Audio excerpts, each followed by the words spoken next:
नमस्कार मित्रों, मैं हूं डॉक्टर हरिनिवास और चैनल का नाम है संस्कृत साहित्य एवं संस्कृति। आपका स्वागत है। हमने वृत्तियों की चर्चा की, रीतियों की चर्चा की, रीति के संदर्भ में गुणों पे आए। आज हम गुणों की चर्चा करेंगे। काव्य गुणाः, जो काव्य के गुण, और इसमें हम मुख्यतया आचार्य मम्मट और साहित्य दर्पण के आधार पर चर्चा करेंगे, क्योंकि दोनों एक ही तरीके से चलते हैं, एक ही तरीके की दोनों ने चर्चा की है, तो दोनों में कोई अंतर नहीं है, इसलिए इन दोनों को हम एक साथ रख के देख सकते हैं। तो आचार्य मम्मट ने सबसे पहले ये कहा, माधुर्य ओजः प्रसादाख्यास्त्रयस्ते न पुनर्दस। भाई, माधुर्य, ओज और प्रसाद, ये 3 प्रकार के गुण होते हैं, 10 प्रकार के गुण नहीं होते हैं। हम रीति के संदर्भ में रीतिरात्मक काव्य से जो कल वीडियो प्रस्तुत किया, उसमें आप देख चुके हैं कि आचार्य वामन ने काव्य के 10 गुण बताए हैं, और 10 गुण बताने के बाद 10 तो शब्द गुण हैं और 10 अर्थ गुण भी हैं। चलिए, जो 10 नाम दिए उन्हीं के हिसाब से कह रहे हैं कि वो 10 नहीं है। अब आगे चर्चा करते हैं कि आह्लादकत्वम माधुर्य, जो 3 गुण कहे, माधुर्य, ओज और प्रसाद, इसमें माधुर्य का वर्णन करते हुए कहते हैं जो आह्लादक होता है उसको माधुर्य गुण कहा गया है। श्रृंगारे द्रुति कारणम, और श्रृंगार रस में ये बड़ा ही उसको बड़ी जल्दी, बड़ी तीव्रता से श्रृंगार रस को आगे ले जाने वाला है, और श्रृंगार रस को पराकाष्ठा पे पहुंचाने में ये माधुर्य गुण जो है ये बड़ा ही कारक होता है, तो उसके लिए द्रुति कारक है। श्रृंगार के अलावा इसका उपयोग जो है करुणे विप्रलंबे तत्शांते चातिशयान्वितम, तो करुण रस में भी इसका प्रयोग होता है। विप्रलंब, वो भी श्रृंगार का एक प्रकार है, उसमें भी इसका प्रयोग होता है, और शांत रस में भी इसका प्रयोग पाया जाता है। तो अगर हम इस प्रकार से देखें तो पहला जो गुण माधुर्य गुण है, श्रृंगार रस में उसका बड़ा ही सुंदर प्रयोग होता है। इसके अलावा करुण, वियोग, श्रृंगार और शांत रस में भी इसका प्रयोग देखा जाता है। दूसरा जो गुण है उसकी चर्चा की है, दीप्त्यात्म विस्तृतेर हेतुर ओजो वीर रस स्थिति। भाई, दीप्त्यात्म विस्तृति हेतु, जो अत्यंत तेजस्वी है और जिसमें अंतर से विस्तार होता है, यानी एक जिसको हम कहें कि हमारे अंदर तीव्रता का उदय होता है और हमारे अंदर का विकास जो है, जैसे एकदम से हम फटने की तैयारी करते हों, इस प्रकार से हमारी भावनाएं जिसमें जागृत होती हैं, इस प्रकार का ओज गुण होता है। तेजस्विता और तीव्रता, ये दोनों इसके प्रमुख गुण हैं, और वीर रस में इसकी मुख्यतः स्थिति पाई जाती है। विभत्स रौद्र रसयोस तस्याधिक्यम क्रमेण, विभत्स और रौद्र रस में भी इसका प्रयोग आप देख सकते हैं, वहाँ पे भी ये जो ओज गुण है वो देखा जाता है। इसके बाद चर्चा करते हैं तीसरे गुण की। देखिए, हमने माधुर्य देखा, श्रृंगार में इसका ज़्यादा प्रयोग होता है। हमने ओज गुण देखा, इसका प्रयोग जो है वो वीर रस में ज़्यादा होता है। अगर आप कालिदास के साहित्य को उठा के देखें तो यही 2 प्रकार के रस जो है मुख्य रस बन के रह गए हैं, श्रृंगार और वीर। और मैं जब चर्चा करता हूँ तो मैं कई बार कहता हूँ कि काव्य को कालातीत बनाने वाले यही दो मुख्य रस हैं। अगर इन रसों को लेकर के आप कोई रचना लिखेंगे तो वो कालातीत रचना रहेगी। बाकी सारी रचनाएं जो है ना, वो आपके द्वारा लिखी जाएंगी, लेकिन वो कालातीत नहीं हो सकती हैं। समय के साथ और सब कुछ बदल गया, न तो वीरता बदली और न श्रृंगार बदला। आप कहेंगे रोना कहाँ बदल गया? नहीं, रोने के कारण बदल गए, लेकिन श्रृंगार का आलंबन और उद्दीपन वही रहा, वीरता के भी आलंबन उद्दीपन वही रहे। तो ये कुछ तत्व ऐसे होते हैं जो हमेशा से, आप 2000 साल पहले कालिदास ने लिखा हो उसको पढ़ें तो भी आज वो उतना ही आनंद देगा जो श्रृंगार से संबंधित होगा। लेकिन अगर मान लीजिए किसी ने अन्य कारण बस कोई स्टोरी ऐसी लिखी है कि कोई व्यक्ति दुखी हो रहा है, और दुखी होने का कारण क्या है, क्योंकि उसके किसी के ऊपर कोई विपत्ति आ गई है और उसको लेकर के कोई स्टोरी उसने लिख ली है, तो वो कभी भी ऐसा नहीं होता है कि हमेशा के लिए वो सबको अपने साथ जोड़ पाए। और जब वो नहीं जोड़ पाता है तो सामाजिक जब रचना के साथ नहीं जुड़ता है तो रचना कालातीत नहीं रह जाती है, वो काल के साथ समाप्त हो जाती है। इसलिए यहाँ पे हमें ये चीज़ भी देखनी है कि आचार्य मम्मट जब माधुर्य गुण की बात करते हैं तो वो कहते हैं कि श्रृंगार रस में मुख्यतः इसकी स्थिति होती है। जब वो ओज गुण की बात कहते हैं तो वो कहते हैं वीर रस में इसकी मुख्यतः स्थिति होती है। चलिए, ये इस चीज़ को सूचित करता है श्रृंगार और वीर ही मुख्य रस हैं, बाकी रस जो हैं उनमें भी ये पाए जाते हैं। शुष्क ऐंधनाग्निवत स्वच्छ जलवत् सहसैव यः व्याप्नोत्यन्यत प्रसादोसौ सर्वत्र विहित स्थिति।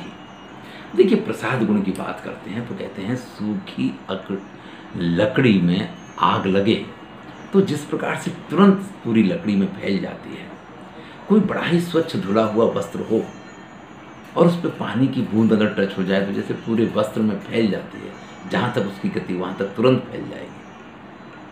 आप देखिए, कोई कपड़ा बहुत गंदा हो, बहुत ज़्यादा गंदा हो, डस्ट जिसके अंदर बरबर बैठ गई, उसके ऊपर अगर पानी गिरेगा ना तो पानी की बूंद गिर करके बहती चली जाएगी, वो अंदर नहीं जाएगी क्योंकि कपड़े के अंदर जगह ही नहीं होती है।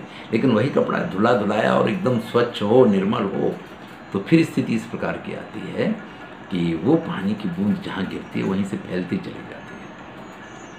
तो जिस प्रकार से स्वच्छ कपड़े पे गिरी हुई पानी की बूंद सर्वत्र व्याप्त हो जाती है, या सूखी लकड़ी में लगी हुई आग चारों तरफ एकदम से फैल जाती है, इसी प्रकार से सभी रसों में और पूरे कथानक में जो व्याप्त होता है वो प्रसाद गुण होता है। देखिए, ओज के लिए कुछ सीमाएं निर्धारित कर दी, माधुर्य के लिए भी कुछ सीमाएं निर्धारित कर दी, लेकिन प्रसाद गुण सर्वत्र पाया जाएगा।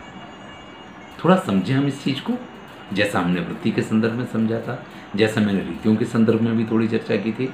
मान लीजिए कि एक रचना है और वो रचना जब आप लिख रहे हैं तो उस रचना में जहाँ आपको श्रृंगार रस का प्रयोग करना हो, जहाँ आपको श्रृंगारपूर्ण बातें करनी हो, जहाँ आपको करुण रस का प्रयोग करना हो, जहाँ आपको वियोग श्रृंगार की बात करनी हो, जहाँ आपको शांत रस की बात करनी हो, जहाँ आपको ऐसे कोई दृश्य उपस्थित करने हो, तो आपको माधुर्य गुण का प्रयोग करना चाहिए।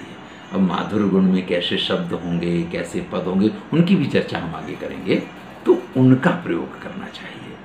जब आपको वीरतापूर्ण बातें करनी हों, जब आपको ओज बताना हो, जब आपको तेजस्विता बतानी हो, तो आपको ओज गुण का प्रयोग करना चाहिए। ये इसका दूसरा क्राइटेरिया है। इसमें वीर रस आ सकता है, इसमें क्रोध वाला रौद्र रस आ सकता है, इस प्रकार के रसों का समावेश इसमें किया जा सकता है। लेकिन बाकी संपूर्ण रचना जो है उसमें कौन सा गुण होगा, तो उन्होंने कहा कि वहाँ पे तो प्रसाद गुण होगा।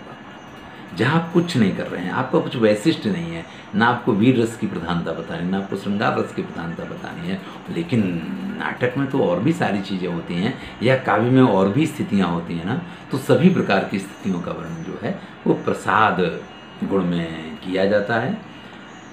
केचिद अंतर्भवन्त्येषु दोषत्यागात् परिस्थिता अन्ये भजन्ति दोषत्वं कुत्रचिन्ना ततो दशा। अब वर्णन करते हैं कि जो पहला माधुर्य गुण है उसकी विशेषताएं क्या हैं। तो मूर्धनि वर्गान्त्यगा स्पर्शा अटवर्गा रणौ लघु आवृत्तिर्मध्यवृत्तिर्वा माधुर्य घटना तथा। भाई, माधुर्य गुण जो है उसका आयोजन अगर आपको करना है तो क्या क्या चीजें रहेंगी। तो वर्गान्त्यगा मूर्धनि, सर्वाधिक इसमें वर्ग के अंतिम वर्णों का उपयोग होगा। वर्ग के अंतिम वर्ण यानी क ख ग घ के बाद जो ङ आता है, च छ ज झ के बाद जो या आता है, ट ठ ड ढ के बाद जो ना आता है, त थ द ध के बाद जो ना आता है, और पा फा बा भा के बाद जो मा आता है। यानी जो अनुस्वार वर्ण हैं जो नाक से बोले जाते हैं, इस प्रकार के अनुस्वारिक वर्णों का ज़्यादा प्रयोग होता है। मूर्धनि वर्गान्त्यगा स्पर्शा, और जो स्पर्श हैं कादयो मावसाना स्पर्शा, का से लेके मा तक के वर्ण स्पर्श होते हैं, लेकिन उनमें से किन किन का त्याग करना है। अट वर्गा, टवर्ग नहीं उसमें आना चाहिए, टवर्ग का प्रयोग नहीं करेंगे। रणौ लघु और रा णा का बहुत कम उपयोग इसमें होता है। अवृत्तिर समास नहीं होता है, और होगा तो मध्यवृत्तिर्वा, थोड़ा बहुत समास हो सकता है। इस प्रकार की जब वर्ण संघटना हो, इस प्रकार की शब्दावली का प्रयोग हो, इस प्रकार की पदावली का प्रयोग हो, तो उसको माधुर्य गुण कहा जाएगा। अब देखिए, आपको श्रृंगार का वर्णन करना है, तो श्रृंगार के वर्णन में ट ठ ड ढ वाले वर्णों का प्रयोग करेंगे ना, तो बड़ा अटपटा लगेगा। कई बार हम देखते हैं कि हमारे मोदी जी भी भाइयों और बहनों कुछ इस प्रकार से नाक से बोलते हों, इस प्रकार की प्रतीति होती है। हिमेश रेशमिया के गीत भी कुछ इस प्रकार गाए जाते हैं। तो आप अगर ध्यान दें तो जब कोई इस प्रकार से मूर्धनी वर्गांत्य गा, जब इस प्रकार की वर्ग के अंतिम वर्णों के यानी नासिक्य वर्णों का ज़्यादा उपयोग करता है, तो उस स्थिति में उसकी भाषा या उसकी शैली जो है थोड़ी मधुर लगती, लोग ज़्यादा आकर्षित होते हैं। कहीं कहीं ऐसा भी हम देख सकते हैं। ये मैं वर्तमान के उदाहरण आपको दे रहा हूँ, लेकिन कवि ने तो यहाँ स्पष्ट कहा है और उसका उदाहरण भी दिया है कि अनंग रंग प्रतिमं तदंगम। देखिए, अनंग रंग प्रतिमं तदंगम भंगी भिरंगी कृतमानतांग्या कुर्वन्ति यूनां सहसा यथैता स्वान्तानि शांता परचिंतनानि। तो अनंग है, रंग है, प्रतिमम है, तदंगम है, तो सर्वत्र जो है आप देखेंगे कि वही वर्ग का पांचवा अक्षर जो है उसका प्रयोग हो रहा है। इसमें ट ठ ड ढ ये वर्ण जो हैं वो बिल्कुल परिचित हैं। और अवृत्तिर मध्यवृत्तिर्वा समास होना नहीं चाहिए, और हो तो सामान्य समास हो सकता है, छोटे छोटे समासित पद हो सकते हैं। इसको माधुर्य गुण व्यंजक आप कह सकते हैं, यानी माधुर्य गुण का आपको प्रयोग करना है तो आपको इस प्रकार की भाषा और इस प्रकार की पदावली का प्रयोग करना चाहिए। अब ओज के संदर्भ में कहते हैं योग आद्य तृतीयाभ्याम अंत्यो ऋण तुल्यो। भाई, जब वर्ग का प्रथम, तृतीय और पंचम अक्षर इनका अधिकायत से प्रयोग हो, टादि ही शा खो टा वगैरह का ट ठ ड ढ ण इनका प्रयोग, और शा और शा इन दोनों का प्रयोग वृत्तिर्दैध्यम गुंफ उद्धता ओजसी, और जिसमें बहुत ही समस्त पद होते समासों का अत्यंत। वृत्तिर्दर्ध्यम गुंफ यानी समास के तो गुच्छ के गुच्छ जहाँ पे विद्यमान हो, उद्धत ओजसी, और जिसका वर्णन भी जरा उद्धताईपूर्ण हो, तो ऐसे गुण को ओज गुण कहा गया है। ऐसी स्थिति में ओज गुण पाया जाता है। अब जरा आप जो हमने वहाँ पे गौड़ी का उदाहरण देखा था, उसमें ये सारी चीज़ें पाई जाती हैं। समस्त पद था और टाठा डाढ़ा का उपयोग था, वो सारी चीज़ें वहाँ कल का जो रीति वाला वीडियो है रीति रात्मा काव्य से, उसको अगर आप देखें तो जो गौड़ी रीति की विशेषताएं हैं वो यहाँ ओज गुण में आ जाती हैं। जो वहाँ पे वैदर्भी शैली की विशेषताएं हैं वो हम कहीं ना कहीं किसी न किसी रूप में या माधुर्य गुण में पाते हैं। अब जो वहाँ पांचाली शैली है, पांचाली रीति है, यहाँ पे कुछ विशिष्ट है उससे, जिसको प्रसाद गुण कहा गया है। क्योंकि पांचाली रीति के संदर्भ में वहाँ ये कहा गया कि माधुर्य और सौकुमार्य ये दोनों उसके अंदर हों तो पांचाली रीति होती है। लेकिन यहाँ तो बात ही अलग है, जिसको हम प्रसाद गुण कहते हैं कि श्रुति मात्रेण शब्दातु येनार्थ प्रत्ययो भवेत्। सुनने मात्र से जिसका अर्थ तुरंत व्यक्त हो जाए। साधारण समग्राणाम सा प्रसादो गुणोमता।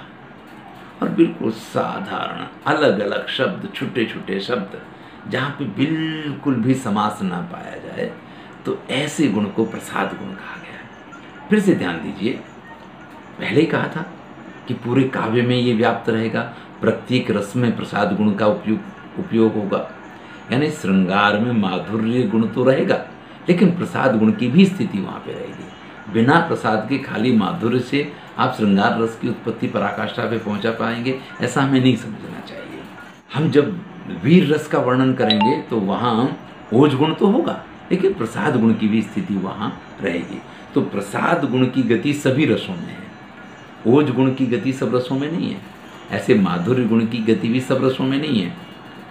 तो यहाँ कहा है कि श्रुति मात्रेण, सुनने मात्र से शब्दातु ये नार्थ प्रत्यय, जिन शब्दों का अर्थ एकदम व्यक्त हो जाता है, स्पष्ट हो जाता है, सामने आ जाता है, साधारण समग्राणाम सा प्रसादो गुण होता, तो उसको प्रसाद गुण कहा गया है। आचार्य आनंदवर्धन ने संघटना की चर्चा की है और उन्होंने ये कहा कि असमासा समासेन मध्यमेन च भूषिता तथा दीर्घ समासेति त्रिधा संघटनोदिता। भाई संघटना के 3 प्रकार हैं। एक है बिल्कुल समास बिना की, दूसरी है मध्यम समास वाली और तीसरी है दीर्घ समास वाली। तो यहाँ दीर्घ समास हमने देखा कि ओज गुण में होता है, हमने मध्यम समास देखा जो कि माधुर्य गुण में होता है, और जिसको हमने कहा कि जिसमें समास होगा ही नहीं ऐसा गुण है प्रसाद गुण।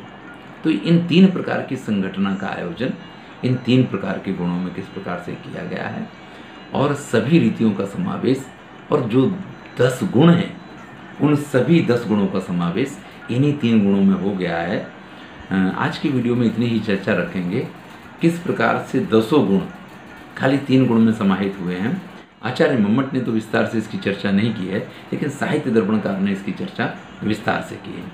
इसमें हमने साहित्य दर्पण के अनुसार गुणों की बात नहीं की है, लेकिन अगले वीडियो में हम बिल्कुल यही बातें हैं, इसलिए रिपीट नहीं किया कि ये जिसको कहें कि पिष्ट पेषण जैसी बात हो जाती।